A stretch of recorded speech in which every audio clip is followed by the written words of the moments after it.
Everybody,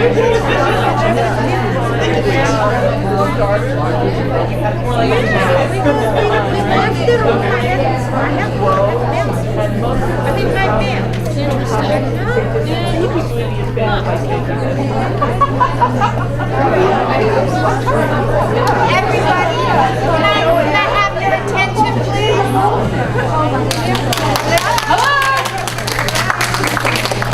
Hi, everybody. Welcome.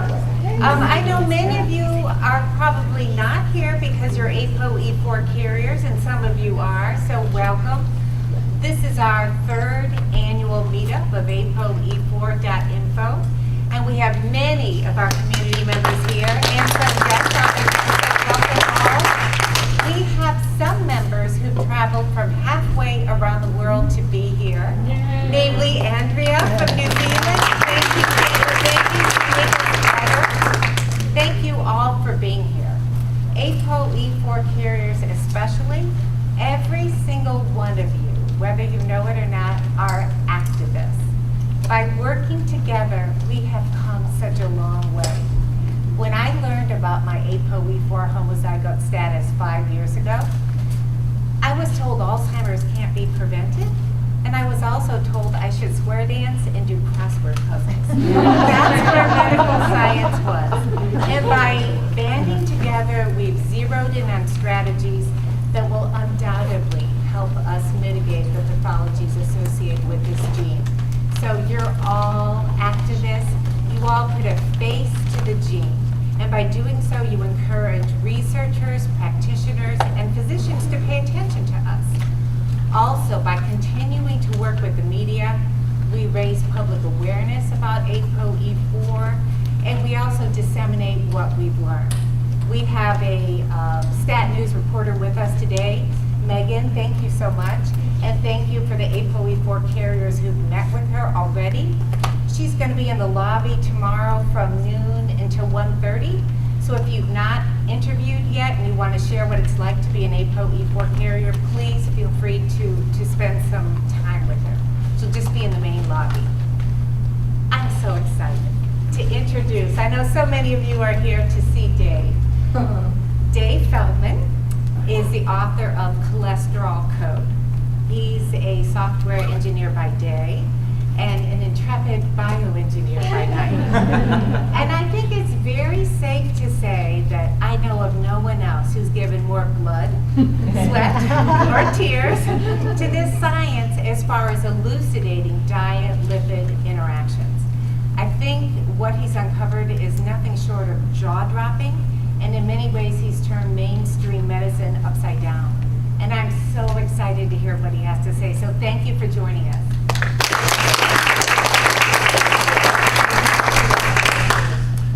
They usually do this, they do a little conflicts of interest, and I have none. In fact, my wife points this out quite a bit.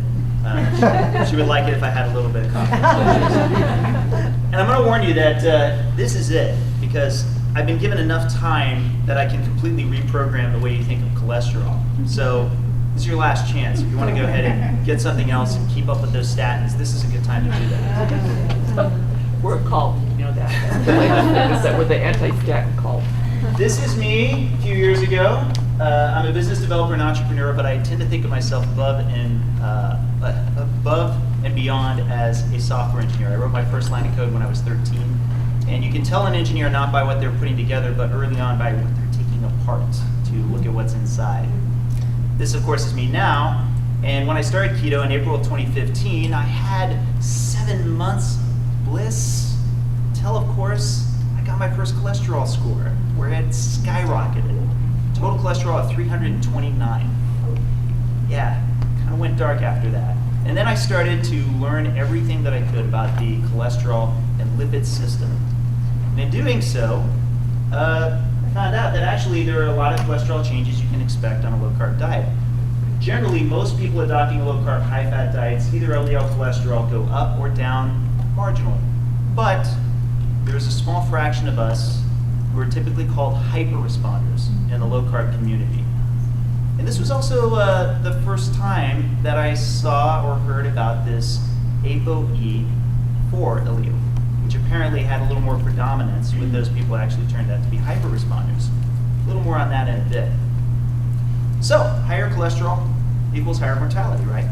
But very early on, and I'm talking in the very first week that I started reading about this, I noticed actually, no. First of all, the most obvious one of all. The elderly population should show a pronounced curve of mortality for those with naturally higher cholesterol. Like, it's really pretty simple. If you're getting to a danger zone of, let's say, 300, then as you get up there to around like age 80, age 90, and so forth, there just shouldn't be anybody left that has naturally high LDL cholesterol, correct? Okay. Also, statins are excellent at lowering cholesterol. They're just horrible at lowering cardiovascular risk. An NNT of 104 means that it's the number needed to treat. That means there needs to be 104 people that take a statin before you see a mortality benefit with cardiovascular disease. I want you to really think about that. It succeeds at lowering LDL quite a bit, yet you get very little benefit for what the cardiovascular disease is, and I'm not even going to go into all of the detriments that can come into it. So, with that amount and that degree, it leads me to believe that actually, in many ways, the statin industry is proving to me why the lipid hypothesis is so flimsy. Okay, so now I want to introduce you to the incredible cyanide diet. Let me get back to this last data point. Cholesterol studies often omit or conceal all-cause mortality. So in this little fictional study, right, I have a control group of about 10,000. Sure enough, a third of them died of cardiovascular disease. A third of them died of cancer. And there's, of course, all these other ways in which they die that are fairly common. But you know what? This amazing cyanide diet, nobody died of cardiovascular disease. Nobody died of cancer. Nobody died of infection, of autoimmune, or Alzheimer's disease, right? In which case, I can say correctly that those people who took the cyanide diet, their chance of dying of cardiovascular disease dropped by 100%, right? There's really only one person that died in the cyanide group, and that's the person who got injured on the drive to the lab. So really, all joking aside, I need to know who lives longer. Never again put a study in front of me that doesn't show all-cause mortality, because all it can mean is that you died of something else sooner, and that can somehow cook your data to look better for the benefit that you see of all of these things, which is completely ridiculous. I can't even believe it's allowed, honestly. All right, so now it's time to put on your engineering glasses. You got them ready? It's like 3D glasses, okay? All right, because now, in order for me to teach you the most important thing you need to know about cholesterol, we need to get to what the original problem is and how it got solved. So, most of you already know this. Cells are the building blocks of life. One cell to many, and in our case, we have about 100 trillion each, give or take about a dozen trillion cells. But our cells have a little bit of a problem. Most of them are in tissues, and they can't go anywhere. They're kind of stuck. So what did we do? We went ahead and set up a series of canals that actually move in and out of it called the bloodstream, right? But there's a little bit of an issue. We need them to actually move around, so we have this nice central muscle that helps push things around through the bloodstream. And that's good because these cells have stuff that we need to get to them. They're very self-contained and they do a lot on their own, but there's still stuff we need to provide them. So let's kind of break that out into two categories. This is the easy stuff that cells need. First of all, there's glucose in the form of energy, right?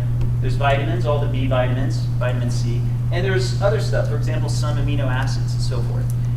These things that I'm talking about, they are hydrophilic. Hydro for water, philic for love, right? But then there's this other testy category, the hard to get stuff that cells still need, right? That includes this other form of energy, a fatty acid. This also includes all the vitamins A, D, E, and K, and yes, cholesterol. Cells need cholesterol. Quick trivia question for anybody. Go ahead and feel free to shout it out. Which of the cells in our body need cholesterol? It's a good audience. I like this. All right. Okay, so these are hydrophobic things, right? And in particular, these are lipids. They're fat soluble. Well, this poses a very big problem. The problem is the bloodstream is water soluble, right? So those things that are hydrophilic, oh, we can just dump them in, they'll get pushed around just fine.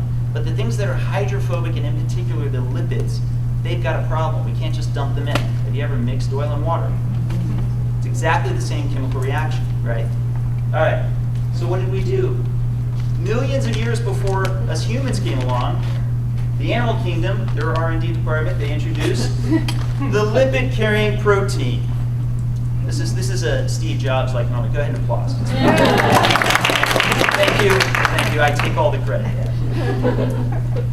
We go ahead and shorten this to lipoprotein, lipid lipoprotein, right? And this is distinguished by the fact that this has a phospholipid shell. Phospholipids, as you learn a little bit of biochemistry, mean that they are polar on the outside, which means that they swim just fine. They're hydrophilic on the outside. But yet, on the inside, they're lipophilic, as in they're very friendly to go ahead and put the fats into. This apoprotein, you may have heard about the first time here, right? An apo is actually short for apolipoprotein. And it has a lot of different jobs on the outside to facilitate its functionality.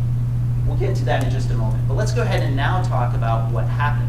What happened was, instead of making a different lipoprotein for every single lipid, we went ahead and put them all in there. We put in the triglycerides. We put in the fast-soluble vitamins. And we put in the cholesterol. And I want to take one big, long, dramatic pause here, because this is the moment. This is the reason I've taken so much time to talk you through the original problem, because the solution is originally to the problem of transportation. What's important for you to know here is this cholesterol does not ride alone. It rides with all of its travel mates here. And what's predominantly inside this lipoprotein right now? Triglycerides. What are triglycerides? Energy. They're a bundle of 3 fatty acids. And let me tell you, the story of lipoproteins is mainly one of energy. So, triglycerides, cholesterol, fat-soluble vitamins. We're going to return to this again soon. Now the process. This is a way oversimplified version of it, but I'm going to talk you through the basics, which is in the bloodstream, right at this moment in time, you've got little guys like this, the glucose, and you've got big guys like this, the lipoproteins, which, by the way, they are way, way, way, way, way more massive than that. They're gigantic motherships that include a Home Depot, a grocery store, and a vitamin cottage. They've got lots in supply, let me tell you. So what happens is you've got these receptors on the endothelial cells that can quickly snatch these glucose molecules, and you know what? They're just a little tiny snack. They're just eaten, and like that, they become ATP, they're done. But the lipoproteins, these motherships, they actually can bind through those apolipoproteins to specific receptors, and those receptors are like being able to talk to specific items that they want. You find out that there's actually lots of different receptors for lots of different apolipoproteins. It's an amazing biological device that's multi-stage and multifunctional. It's why, in a lot of ways, if you're like me, you're going to find you get pretty excited about it. But not all of you are going to be like me. Okay, now I wanted to introduce you to the 2 classifications you hear about all the time, which of course are the low-density lipoprotein and the high-density lipoprotein. And while we're on the subject, I want you to memorize it this way, because what you're seeing right now is them exchanging these apolipoproteins. And that's because a lot of people mistakenly think these 2 are separate elements. They are not. They talk to each other all the time. There's a lot of chatting, not just between all of the lipoproteins and the endothelial cells. There's a lot of chatting between each other, and they cross-regulate. I'm going to show you a scary graph in a little while that's going to freak you out, but now that you've seen this, it won't freak you out quite as much. Okay, now, taking all of this into account, and how much the liver is a central regulator, but still not the only regulator, that all of these, in chatting to each other, regulate to each other, you can understand why I, as a software engineer, saw early on a familiar pattern.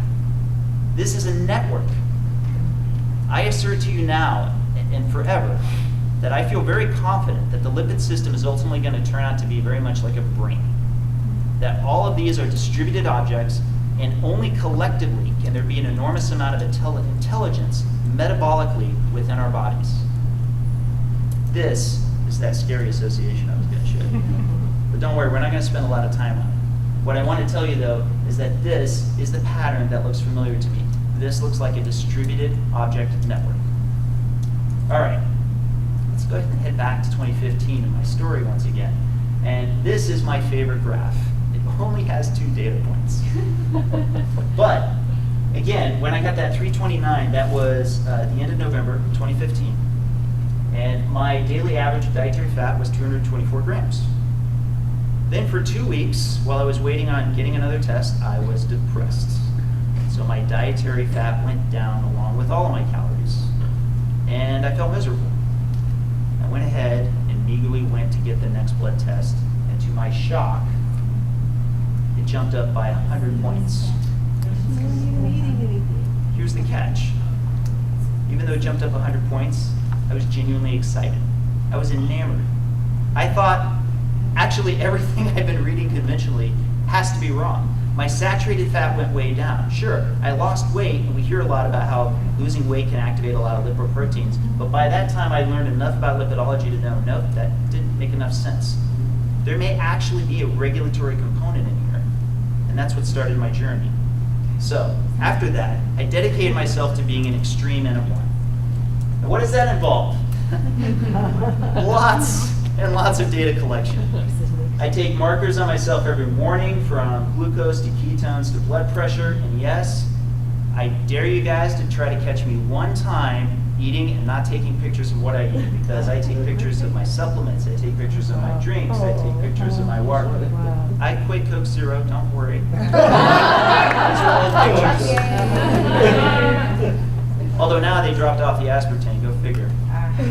And particularly on most of my pictures in the last about 9 months, I typically have my left hand in there even if I'm measuring, because the left hand always being in the picture, kind of a signature now. It does mean that I have the ability to audit the volume of size, because it's a reference, and it becomes very important. I have a whole write-up on there if you ever want to visit on my blog. Now, why do I do that? Because I also have some blood tests. Yeah, I've had about 74 blood tests in the last 20 months. And that does not include the new cardio check tests, which I'll get a chance to get into a little bit later. But basically, I capture a lot of data on my lipids. And why do I do this? Why do I track my food so closely? Why do I track my lipids so closely? It's so that I can bring you the inversion pattern. More fat, less cholesterol. And really, truly, this sounds oversimplified, but it's not. All things controlled and all other things being equal, you eat more fat, you get less LDL cholesterol on your blood tests. You eat less fat, more LDL cholesterol on your blood tests. Let me show you the evidence. Before I do, though, let's revisit this. Everything you're going to see forward past this point that's in purple, that's going to designate LDLP. Those are the boats, the lipoprotein boats. And every time you see the blue, that's going to be cholesterol, LDLC. But is cholesterol the predominant thing that's inside this lipoprotein? No. What's the predominant thing that's inside this lipoprotein? Triglycerides. What are triglycerides? Energy. Thank you. Okay. I go to Low Carb Vail, the very first low carb conference I've gone to last year, and I had 8 data points.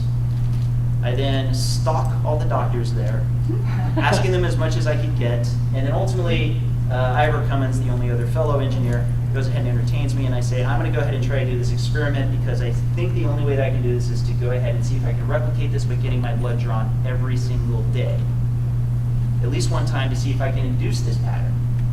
So this time, I'm eating low at the beginning, and then ultimately bringing it up to see if I can induce the pattern on the other side. And that's exactly what happened. Then, being an engineer, went ahead and stepped on the gas. Why not go ahead and bring it up to 349 grams of fat? And then see what happens to my LDL cholesterol. Drops to 218, which at this point in time ends up being the lowest that I'd had. So, what is this? I'll break it down very slowly. This is the inversion pattern for LDL-C. You take the resulting LDL-C the morning of the blood test and you look backwards 3 days. So if I'm going to take today, Thursday, if I took the blood test this morning, then what I would do is I would look back to Wednesday, yesterday, the day before that Tuesday, the day before that Monday. And when I look back on those 3 days, that 3-day window has the greatest impact, the greatest influence on my cholesterol numbers. I know this because this next graph I show you goes all the way up to August of last year. And this dotted line only represents that 3-day window, only. To put it a different way, I can ignore days -4 and backwards, right? Now, to really show the inverse association between this, I'm going to go ahead and flip this axis. You ready? Go ahead and tell me these lines have nothing to do with each other. For those people who are geeks, talk about those guys way in the back over there. Pearson looks amazing at a -0.8, and of course the regression, the R-squared, is fantastic at 0.648. Remember, each of these couplings, each of them only comprise the morning of the blood test and the 3 days that are just before it. That's it. All other data is being ignored. This is for HDLC, which also is being impacted by that same 3-day window, right? And as you can see, it's a positive correlation, as in the more fat I eat, the more I bring up my HDLC.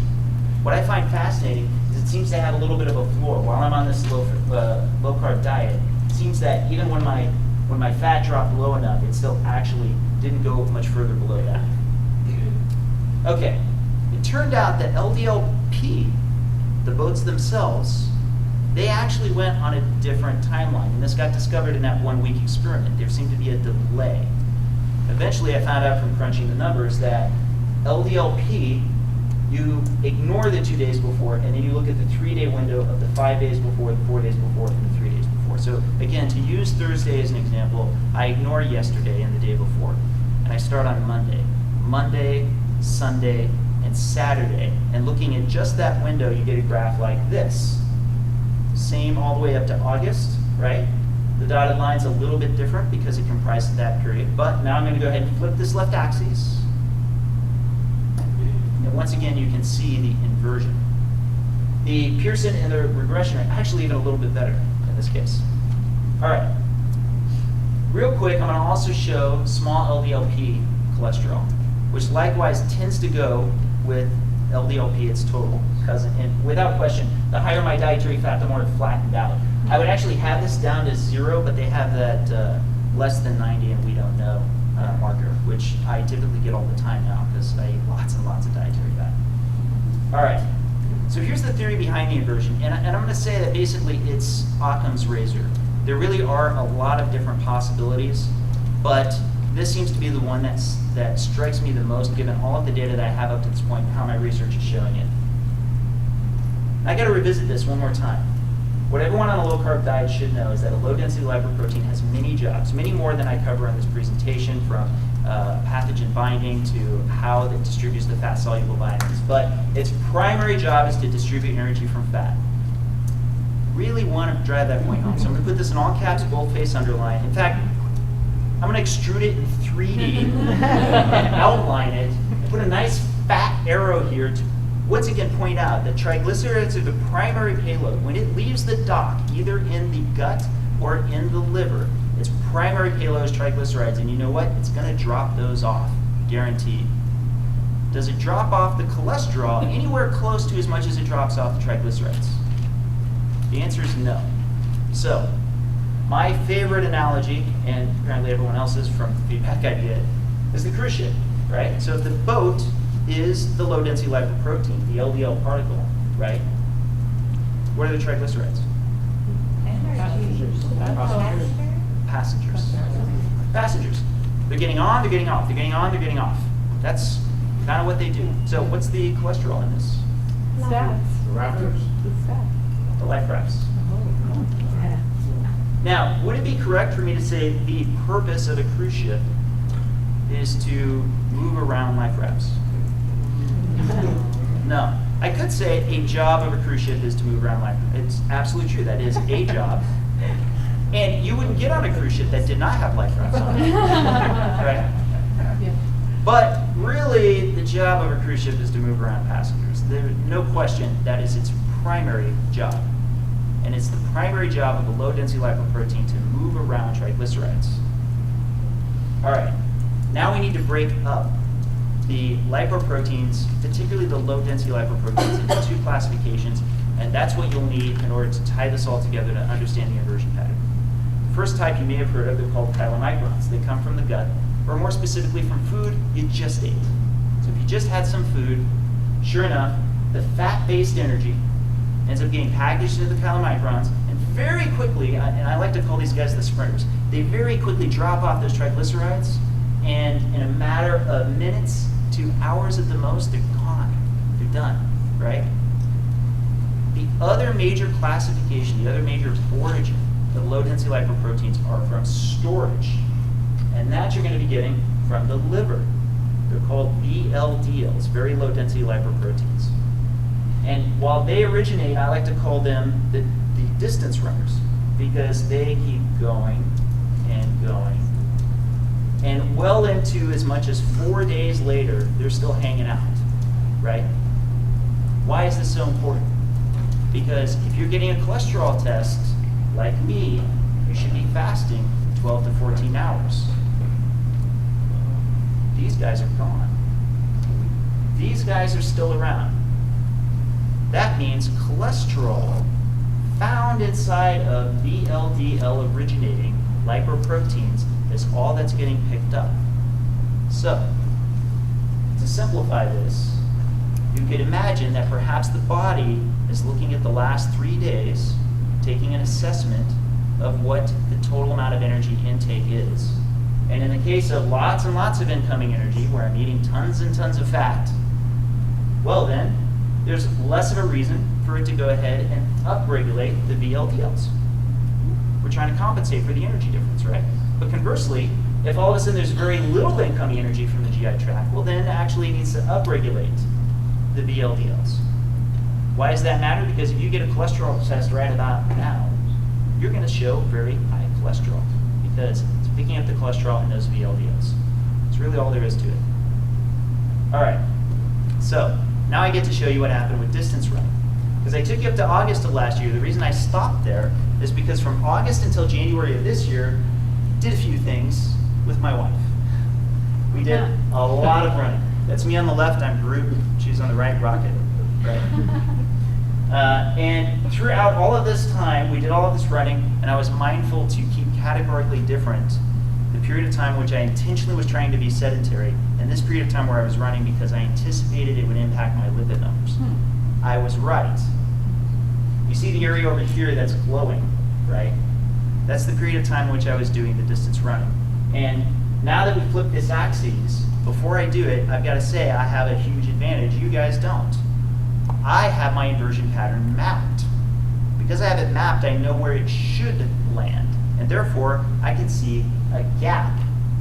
In this case, a gap to where we anticipated my LDL cholesterol would have landed, right? When you learn about lipidology, you learn about why cells would need cholesterol. One of the reasons you learn about it is something called endocytosis, which is just a fancy way of saying a cell eats an entire LDL particle. Why would it do that? Because, as it turns out, cells have cholesterol and also phospholipids. Remember phospholipids? Very handy that phospholipids and cholesterol are what make up an LDL particle, and yet it's also what cells could potentially need to repair themselves. It's the building blocks of cells. So I was fully expecting that my LDL-C would drop, and that's why I wanted to keep it categorically separate. And not only that, to my delight, my biggest gaps made the most sense. Because at the beginning of my training, I did a cold open, where I should have trained about 3 months, but instead I started about 6 weeks from the half marathon, which those of you who run know why that's so bad. So I'm doing like a 7-mile run after, in my first week. This first cholesterol test was 2 days after that 7-mile run. I was sore as heck, so I was not surprised at all. That last data point, the other largest gap, guess when that was? After my only full marathon. That's right. Sure enough, we see a very similar pattern with LDLP, also fairly large gaps. But what I was the most interested in was the triglycerides. Because after all, even though triglycerides are one of the noisiest markers I go with, and it makes sense since it's energy depletion on the fly, I anticipated that there would be much more depletion that would happen in the wake of all of this exercise. And that's exactly what happened. These 3 markers were all 24 hours after a half marathon, and a full marathon. And to date, they're my lowest 3 triglyceride scores. So without question, being powered by fat, I could actually see what the difference would be. All right, now I want to talk about lean mass hyperresponders. The most commented post that I think I put up yet, I think it's at 111 counting, is still pretty young. I had actually posted this, I want to say, about a month and a half ago. And it exploded because I've seen this pattern so many times, and this all ties back into the general theory, which is that in a particular pattern, if cholesterol scores can be higher for those who are lean and or athletic on a low-carb diet. And that is because when you're on a low-carb diet, you have lower glycogen stores. That tank is lower, right? Don't get me wrong, you don't have empty glycogen stores, but relative to somebody who's on a carb-centric diet that's constantly topping off their glycogen stores, your status is not quite as much, right? Also, when you have lower body fat, lower adipose stores. Think about this. The 2 biggest storage tanks are just a little bit lower, yet you have higher energy demands. So it makes perfect sense to me that your body feels the need to upregulate bioavailability of energy. Because when you look at this pattern and all the context I've told you about at this point, LDL is above 200, HDL is above 80, triglycerides are 70 or lower. That suggests you're trafficking more of the boats, and you know what? You have to, because the energy is getting pulled off the boats at a higher rate, right? That's why you always need to keep thinking about this above and beyond, first and foremost, as an energy distribution system, and then all of this stuff will start making sense to you. All right. I don't know if you guys heard about this. There's an ApoE allele, right? Highest correlation for high carb, or for low carb hyperresponders. Now that I've had the advantage of having people send me their labs all the time, I've gotten a chance to actually counterbalance a lot of these patterns. I used to lament being really upset that other doctors, I'm not a doctor.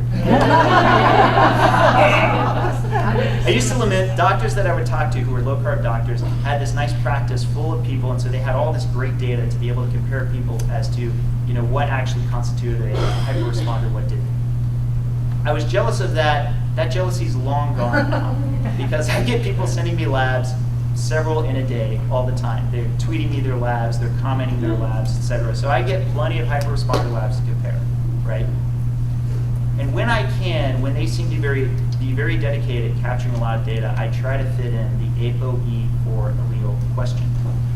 Because I've assumed up to this point that that would be the highest corollary between being a hyperresponder. But actually, lots of 2-3s, 2-4s, and 3-3s are hyperresponders. In fact, honestly, and it's a bit anecdotal, I haven't done all the number crunching, but hyperresponders are only slightly more prevalent. More prevalent, for sure, but only slightly. What do I find the higher prevalence with? Lean mass hyperresponders. And in fact, most of those that I see in the 2-3s, 2-4s, 3-3s tend to be leaner. And they tend to be, a lot of them started at a much heavier weight, got all the way down, and then all of a sudden their cholesterol went up afterwards. So it's almost as if they became well, and then they see their cholesterol numbers shoot through the roof, and they wonder what they're doing wrong. Now, before I get to this next part, with the ApoE4 in particular, I need to distinguish this important difference. I'm going to get you back into that engineering mindset between functionality and configuration. And I can do this pretty easily using a clock analogy. So, with a clock, you know that there's pretty much one function. It's supposed to show you the time at the time that you're looking at it, right? All right. Now, if it's not providing the time at the moment that you're looking at it, it's because either it's broken, as in one of the pulleys isn't getting, is mistimed, maybe one of the cogs are misshapen, or maybe it's just missing a cog altogether, it's just straight up not working, right? Or it's misconfigured. In the case of a misconfigured clock, it's just set to the wrong time, right? That's all there is to it. So in that case, it could actually be functioning just fine. But you know what? A misconfiguration can be a problem. Now you're missing your meetings, right? You're not picking up the kids from school on time. That can still be a problem. Well, I want you to look again real quick at the graphs I've been showing you. And I want you to guess for me whether I think that this is a dysfunctional system. I do not think this is a dysfunctional system at all. I think this is actually one of the most amazingly functional systems I've seen. Again, I work on systems for a living, right? But a pro-lipid hypothesis person could walk in here and could say, but Dave, maybe it's misconfigured. Maybe, even though it's functioning correctly, it's still bringing around too many lipids into your system, and that is in fact going to kill you long term. And I would have to concede that point. That's a lot harder to prove or disprove. But getting back to the ApoE4s, I've got to show something. The functionality is the one that usually gets brought up. And this, I'm so glad that the Keto Gain seminar people are back there in the back, because this was the first public presentation of my data, and this was the result that came out of it. I was eating huge amounts of fat throughout that seminar. And when I did so, I proved one of my favorite things that I hear all the time, which is small, dense LDL particles are one of the most difficult things to clear. It can show that your system is broken, that is dysfunctional. And yet, my small LDL particles dropped to less than 90. They basically just disappeared in a matter of 3 days. So, all of this, I hear about clearance, that it's broken, there's a traffic jam, and the ability of the body to clear it. I can tell you, I make my numbers go up and down like crazy. I'm a cholesterol traveler. There's nobody who can change their numbers like I can, and I'm only doing it by changing the energy. That's it. So looking back on this again, I'm going to tell you something. For those people who are ApoE4 right now, I'm going to tell you that I find that I have a lot of reason to think this is actually a configuration file. Because when you have something that's touching so many different systems at once, then I'm still thinking of the clock. Even though you may change the crown on a clock to adjust it to the right size, are you only moving one gear? No, you're moving several different gears. So when somebody says, here's the reference range for a one-size-fits-all on your LDL-C or your LDL-P, we're just going to adjust this one gear, I'm going to reject it. Because I think my ApoE3-4 status is part of a larger biological story. And I'm going to start by trusting my body until my body gives me a reason not to. Okay, now I get to tell you about what happened just a couple weeks ago. And there's a few people in this room who got to take part in this. This is the KetoFest cholesterol experiment.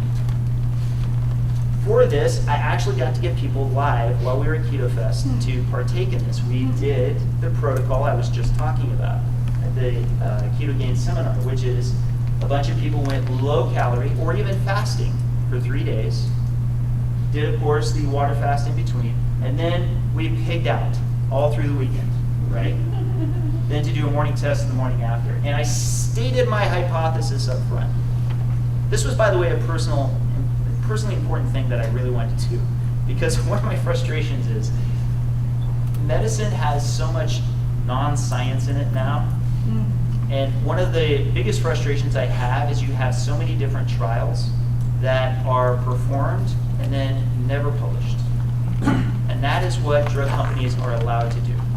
They can perform a trial. They could do, say, 100 statin trials. And it could be normal variability finally gets caught on the positive side that they like, and that's the drug they're going to go to market with. And you know what? There's nothing we can do about it. So I wanted to be as transparent as I could. I blogged about it, live blogged about it the entire time, and I stated the hypothesis on the morning that the experiment began. It's very straightforward. Following the second phase of the higher dietary fat, I predict the resulting LDL cholesterol for the majority of participants will show a decrease when compared to the first. Not just an N of 1 now. Now I'm going to put my trust into all of these other people's hands. So, voila, this is me with PTS Diagnostics. We're doing, of course, the finger prick test. That's the cardio check, by the way. I love that. And for redundancy, we also got the blood draw. So I like that we also got not only the cardio check test, but we also got the blood draws on top of that. We then proceeded to pig out like crazy, a lot. That steak, by the way, I feel this is an improper photo because I should have taken it a little bit earlier when I had the 2 extra pats of butter. So really there's 4 pats of butter. Just want to say that out of full disclosure. And yeah, by the end of the weekend, you're seeing a lot of people who've partied a lot. They're pretty full. So what happened? Well, this was our very first person coming in. This is Friday, right? Day before and Monday. Over here you see the LDL cholesterol on the other side. I'm just going to go ahead and wander through these. Yeah. 22 entrants. We had 3 that went up slightly. All the rest, all of them, all of them, 19 had a decrease between 5 and 38%.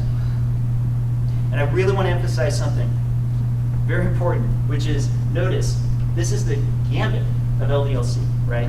They didn't start at high. All of them, whether they were high or low, when they gorged on fat through the weekend, saw a decrease. Across the board, averaging all of them, including the ones that went up slightly, a decrease of 16%, which equated to 25.7 milligrams per deciliter drop in 3 days. 3 days. This is why the inversion pattern changes everything. First of all, many reducing dietary fat or even attempting an extended fast before taking a cholesterol blood test, assuming it will lower it. But indeed, this is likely spiking it. I've had many people write into me about this. In one of my first presentations earlier this year, I spoke of somebody, Jill, who I still, by the way, email back and forth with. And she went through a succession of getting lower and lower dietary fat and then eventually fasting fully, and her cholesterol scores got higher and higher and higher.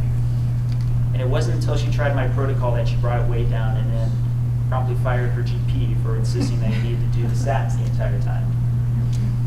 Conversely, many who feel their medication or their therapy is protective may actually have more dietary fat, and the expectation is less relevant, thus lowering the score. If I could have had just a little more shenanigans, I would just be selling you guys sugar pills and saying this will lower your cholesterol, but only if you eat a lot of fat with it. You know what? I can make a lot of money. Don't tell the pharmaceutical company. Yeah. And here's the worst part. This is really, really bad. Those at or nearing the end of life care often experience reduced appetite, right? Which may be resulting in a higher total in LDL cholesterol. So, keeping this in mind, you can understand why it is that I've been surprised that there's not more association between high cholesterol and all-cause mortality. Because that's baked into the pot, right? And this is why, this is going to be my final bullet point, and it's a hard one. This is the worst part.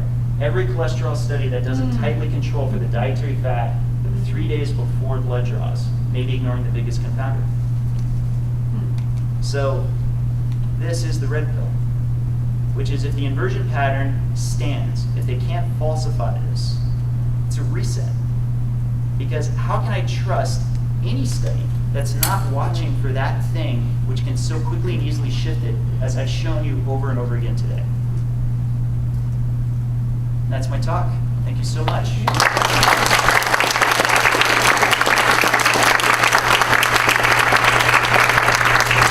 Yes? So, I would agree with my patterns generally agree with yours. I fast, say, for 7 days. I will get the highest cholesterol ever, and if I add food back in general, energy back in, you'll drop cholesterol. Now, the interesting part is the lowest cholesterol I can get is by adding a lot of carbohydrate, which is also energy. It's funny you bring this up. I didn't have enough time to fit it in, but I actually did a recent experiment. You can look it up. It's, I think I call it Cholesterol Research Breakthrough. And there's a second part of that I just literally just completed. And how am I doing on time? Can I give a long answer to this?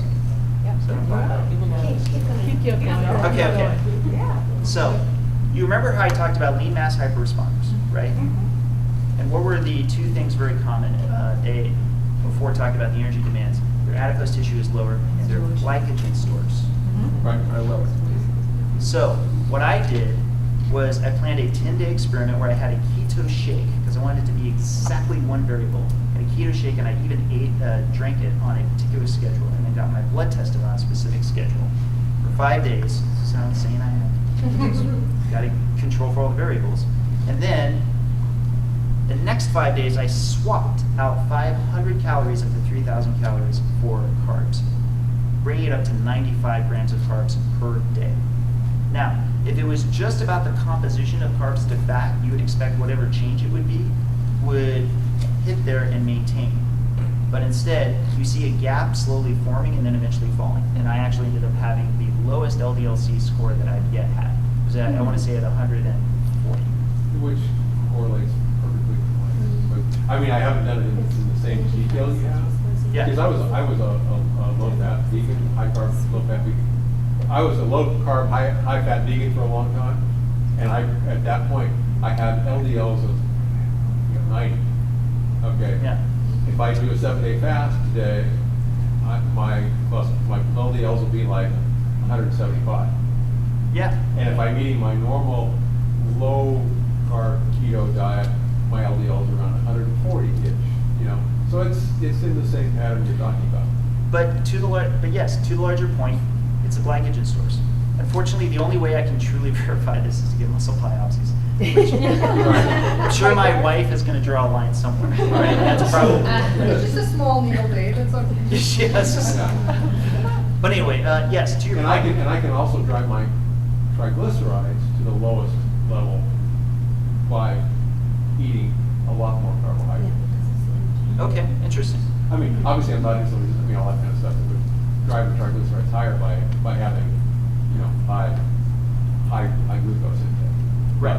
You know, so if I eat a lot of glucose, and I'm a patient of Steve Gundry, and he says, oh, you know, I want your triglycerides below 50, and I'm like, well, I'm going to get there, Steve, is, you know, I got to eat a lot of carbs, which he's, you know, like, yeah, okay.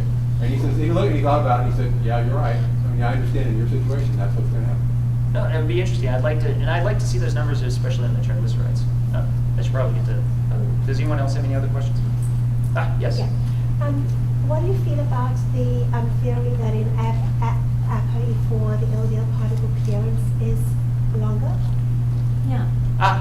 As in it takes long, like it has longer residence. Has so longer residence time. LDL particles Yeah. for like a week, say a week or more, rather than 3 to 4 days, 5 days, 6 days. I think I'm skeptical only for my own data. Again, I'm an ApoE3/4. And I see enormous clearance based on my energy status, per what we were talking about before, and including the other data. For example, the lowest LDLP score that I had was also in my carb swap experiment. Right? That was 3 days. No, that was actually a total of 10 days, and the second 5 days, at the end of the second 5 days, I think I had around 1,000 something. And I normally hovered around like 2,200, right? But again, to kind of get to your point, the longer residence time is not, everybody's afraid of the longer residence time only because of what they see from the deleterious effects that they see from these studies. Oxidation, longer Yeah. time for oxidation. Correct. occur. That's the assumption, is that the oxidation it's only gets higher. a theory. Exactly, and the reason why I really want to emphasize how the theory aspect of that troubles me is that I believe that there are, well, it's not just, I don't just believe it, I see lots of evidence that there are basically good reasons and bad reasons that you may have high LDL cholesterol and high LDL particle count. For example, most people don't know this, bodies can upregulate LDLP in response to an infectious event. And that's because they can bind to pathogens to clear them, right? Well, a lot of people assume that LDL, low-density lipoproteins are like the damsel, and the reactive oxygen species is coming along like a pirate and hijacks it, and then runs it into the arterial wall, right? But here's the thing. I keep looking at a lot of these things, and from a system standpoint, I go, well, reactive oxygen species is almost like antimatter in the body. Like, it's so bad. If you learn about the covalent bonds and the unpaired electrons, really bad juju, right? And I can't help but think, how can I not come to the conclusion, given that we already see low-density lipoproteins bind to pathogens in an infectious event, that might not also be their job with reactive oxygen species, that they're the cop trying to capture the reactive oxygen species, run it off the road. Because from a cost-benefit standpoint, I would want to contain it. And the means by which I can contain it, if that's to ultimately get it into a lipid pool and then have the macrophages come and so forth, that's fine, because you know what? There's already this entire police force of HDL particles on standby, ready to deal with it. None of us are really afraid of atherosclerosis per se. We're afraid of progressive atherosclerosis, right? Just like none of us are really afraid of cholesterol running through our vascular system. We're afraid of it building up in our arterial wall. And that's the problem, is people need to look at the scene of the crime. And the scene of the crime, if the endothelial cells had nothing at all to do with low-density lipoproteins, I could think there's a much stronger case. But here's something that I didn't get a chance to get in here as well, is early on I found out that actually damaged endothelial cells express LDL receptors, specifically LDL receptors. Yeah, they get exposed to growth factor, particularly platelet-derived growth factor. And so if there's any hard evidence of a call for help, specifically for LDL particles, that's the best you've got. So unless you can control for the reparative aspects of an LDL particle, it's just as good as me saying doctors are killers, because they seem to be closely associated with death, right? It seems more likely people die in the presence of a doctor than they die outside of the presence of a doctor, right? Or the same thing with fires and firemen and so forth. So you have to control for that aspect of it before you can make the claim that that's in fact the cause. It's just that simple. Yeah. So when you do your research, do you subdivide the fat, or is all fat equal in terms of driving the inversion? So monounsaturated, polyunsaturated, quality of fat. So my general eating habits, here's where it gets a little tricky, because a lot of people assume that because I'm so meticulous about collection of my data, I must therefore be very meticulous about the food that I eat, and that's not true. I have a general composition goal, but the truth is I only have so much mental bandwidth. It's already a lot for me to control it. Like, I already impact my social life quite a bit on just capturing all the data, but if I were to tell my wife or my friends every time we're trying to go out that no, I need to be sure I get enough linoleic acid today, right? Or something like that. It needs to be of a certain grams. Then I'm like back there with the chef and I'm like, you're using a little bit too much canola oil here, and I'm like, it just won't work, right? So generally speaking, I know that my saturated fat ratio is relatively high, particularly for even somebody who's on a low carb, high fat diet. It's probably, I want to say it's somewhere in the neighborhood of about 40%. It's a fairly large amount, 40% of total. and that's just of the fat total. The polyunsaturated fat I try to keep as low as possible. Probably the one thing that's still a Achilles heel for me is I still have like ranch dressing, which of course doesn't just have PUFAs, but it has a whole lot of bad other things in it. But generally speaking, I would say that I want to say it's about equal parts saturated fat, monounsaturated fats, with a smaller fraction on poly. But as far as like even further subdividing it, I haven't really gotten into those levels yet. To kind of get to a larger point that you're making, I did do an 11-day test last year where for 11 days I tried to move down my saturated fat, bring up my monounsaturated, and naturally I brought up my polys a little bit to see how much that would impact my inversion pattern. And it actually had very little effect. I'd like to do it again at some point, but I really got sick of avocados, so I got to like rev myself up for it. Yeah. When you did your N = 20 experiment, were you expecting that 3 people might not, or do you have any theory as to why 3 people, their cholesterol is higher? Yeah, well, I mean, that's why I made the hypothesis that I predicted the majority would do it. I didn't think it was going to be 100%. Okay, so you have Again, seeing all of the lines going down, seeing that the mean average was a drop of 16%, that I did expect, and that's why I can make the hypothesis in that fashion. The fact that some of them rose by like 1 or 2%, I wasn't too surprised by. But to be fair, this actually wasn't a Dave standards test. The real study I would like to do, which I hope to do at some point in time in the near future, will actually be a ward study. I'm actually going to sequester people to a house. I've even got the friend lined up who's going to provide it, right? We're going to be eating to a meal plan, and we're going to be filming everything, and it's going to be entirely transparent, right? Because, by the way, I think that's how good science is.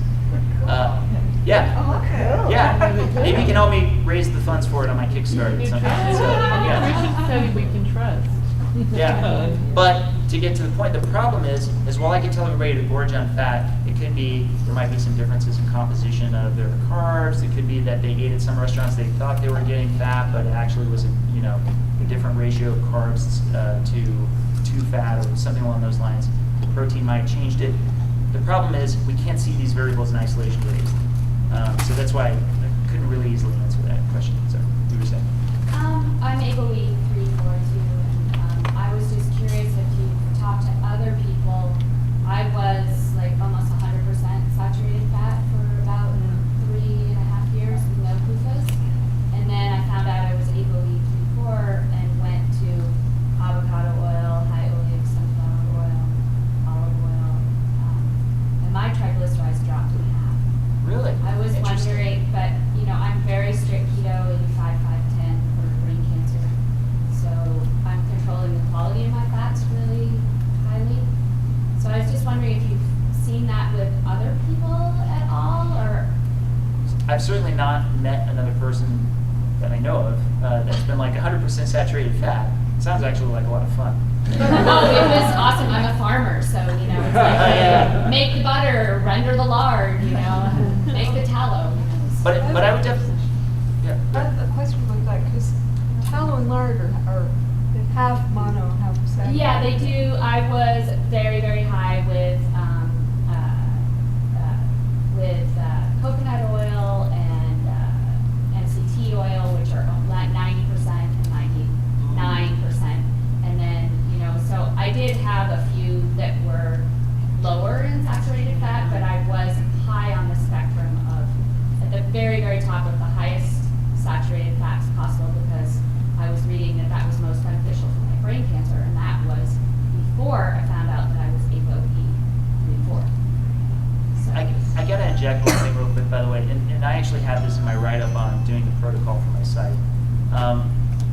I do find that there are confounders with using MCT oil and coconut oil, mainly because the medium chain triglycerides, as we're told, I'd like to also isolate this out, but there's definitely a higher ketone breakdown that appears to come up more often at those levels. And it's somewhat anecdotal, but it seems to kind of throw off some other lipid variables when I've had some people that have been doing that for a short period of time. I think actually the Ketogains people in the back actually have a little more experience in this area in particular.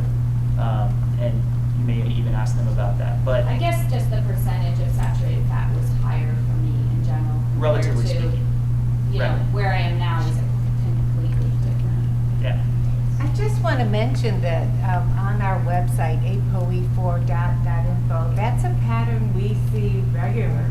Yeah, I've So been when on your people, website, that's where I got the right, information. reduce the actually. saturated fat, But back to they, doesn't. they do get lower LDLC, LDLP, higher HDLC, and lower triglycerides. I mean, we see it.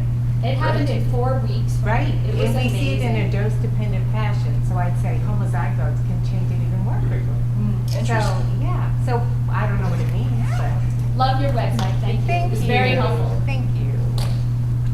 Yeah, in the back. A couple of things. One is, on a lot of your measurements, are you just using the cardio check? And then also, can you drill it back into our entity for people that have high CAC and LP small a that my elevated levels are?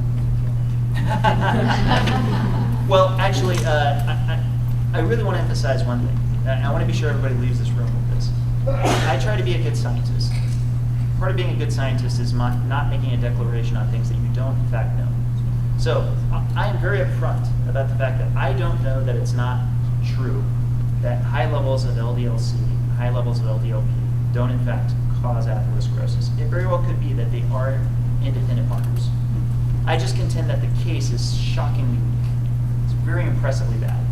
But a lot of things also turn out to be an indicator from the other side. So take take LP little a. Your LP little a may be elevated because in fact you are fighting an internal infection. Or you may actually have higher levels of oxidative stress. LP little a is pretty good for that as well, if that's what it's doing. Now, if you talk to a lipidologist, they'll be like, no, having high levels of LP little a means that they're just more likely to get oxidized. That's itself going to be a problem.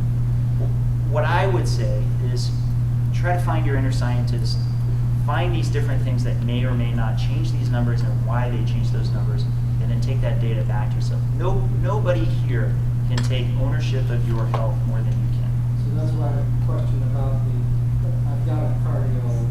Oh, cardio check. Check. Yeah. So most of your measurements are, obviously we all can't just go to the phlebotomist every time we feel like it. That's that's my life. I wake up in the morning and I'm like, seems like a phlebotomist day. And we don't all have NMR machines in our basement either, so. I'm working on that. I want to get that. So I guess my question is the data that you were taking, was it a lot of it, was it NMR based or was it cardio? No. All of the things that you just saw, they were all NMRs. The only thing that you saw up here that was a cardio check was the initial data that I had on the 22 volunteers at the Keto Fest experiment. But even then, their core cholesterol data that wasn't NMRs, but they were lipid profiles, those will eventually be going up on the website. It's unfortunately for LP little a, you are going to need to go to a phlebotomist. There's no cardio check for that I'm aware of.